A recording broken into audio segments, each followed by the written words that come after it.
Lazarus. Thank you, Acting Deputy President. Today I'd like to speak about the Australian sugar industry and the need for all Australians to work together to support our sugar industry and, more broadly, Australian farmers, Australian businesses and Australian jobs. Since joining the Senate, I've come to the realisation that the Abbott government doesn't care about Australian industries or Australian jobs for Australian workers. Unlike the Abbott government, I am really concerned about the health, viability and the future of our sugar industry. Many may not be aware, but the sugar industry is one of the oldest industries in Australia. In fact, the first fleet introduced sugarcane to Australia in 1788, and it has become a thriving and highly successful industry for Australia up until now. Sadly, things are looking grim for our sugarcane industry and the future of our sugarcane farmers. International companies and foreign governments are starting to take over one of our most important agricultural sectors, and very few people in this place seem to care.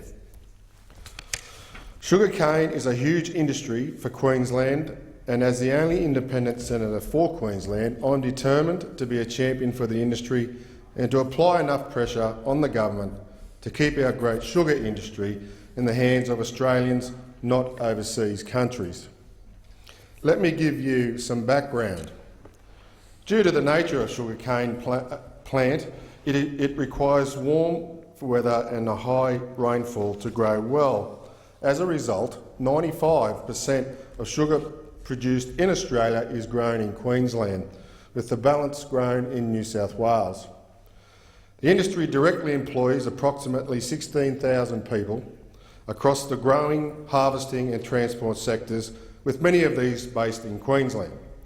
It is one of Australia's largest, most significant rural industries and is considered Queensland's most important rural crop. Given the importance of the sugar industry for Queensland and more broadly for Australia, you would think the Abbott government would be supporting the industry to succeed. But you would be wrong. There are some 4,000 sugar cane growing farms along the eastern seaboard, and the majority are family operations which have been sugar farming for generations. In fact, sugarcane farmers are part of Australia's rich history and have contributed much to the industry globally. The world's first mechanical cane harvester was built in Bundaberg in 1890.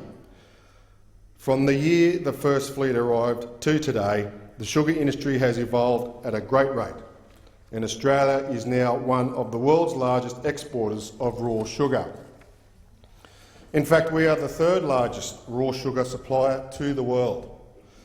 The world wants our sugar, and our sugar industry provides critical export opportunities and jobs for our country. Once sugar is harvested, it must be milled within 24 hours.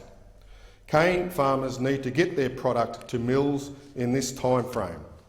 Despite all the farms, there are only 24 sugar mills in Australia.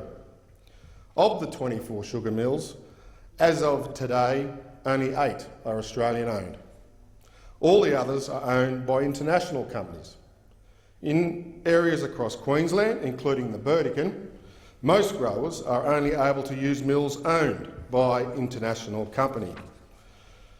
In the Burdekin, cane growers are only able to use a mill owned by a Singaporean company, Wilmar. Currently, Queensland Sugar Limited operates on behalf of all sugarcane growers to market Australia's sugar to the world. QSL uses its bulk marketing power to leverage better deals from Australian sugar on the international market. QSL takes care of industry matters, including the management of bulk sugar, terminals and pricing to minimise foreign exchange exposure to sugarcane growers and maximise their returns. QSL is trusted by Australian cane growers and is viable because all growers use their services. Importantly, QSL has been around for a while and operates to serve the best interests of Australia, not overseas countries. This is where things start to become concerning. Unfortunately, the sugar mills owned by international companies have decided that from the end of the 2016 season, they don't want QSL to manage marketing for cane growers anymore. And instead, the international-owned mills want to undertake the marketing of Australian sugar themselves. This means that Australian cane growers will be forced into a situation where they are no longer able to use an Australian company to take care of their marketing of Australian sugar, because the international companies that own the mills want to be able to do it themselves. Already international companies are buying up our cane farms. They have already bought up the majority of our mills, and now they want to be able to manage the marketing of our sugar to the world.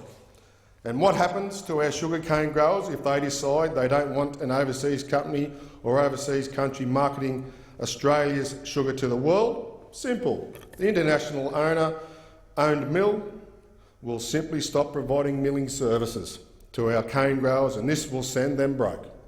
In effect, our Australian-owned cane growing farmers are being blackmailed into unfair and anti-competitive commercial arrangements. This situation is unfair and it is unjust.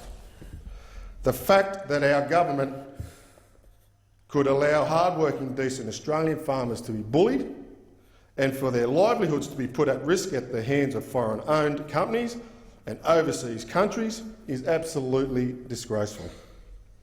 The fact that our government could allow a foreign-owned company or an overseas country to take control of the marketing of Australian sugar is even a bigger disgrace. Today I'm putting up a motion in the Senate calling on the Abbott government to act.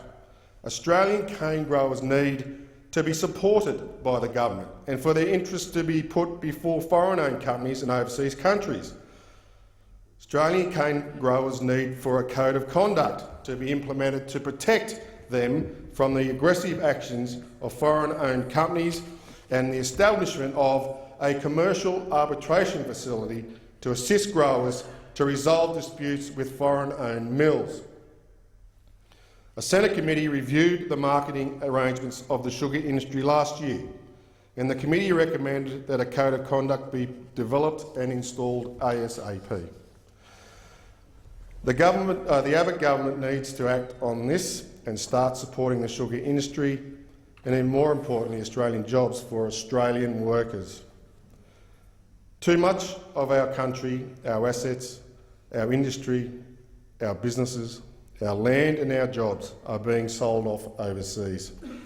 Our future is in our ability to own our own assets and sell our products and services to the world.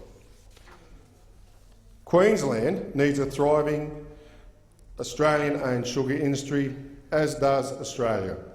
I need everyone across Australia to help me and to call on the Abbott government to act before it is too late. We must save Australia's sugarcane growing industry.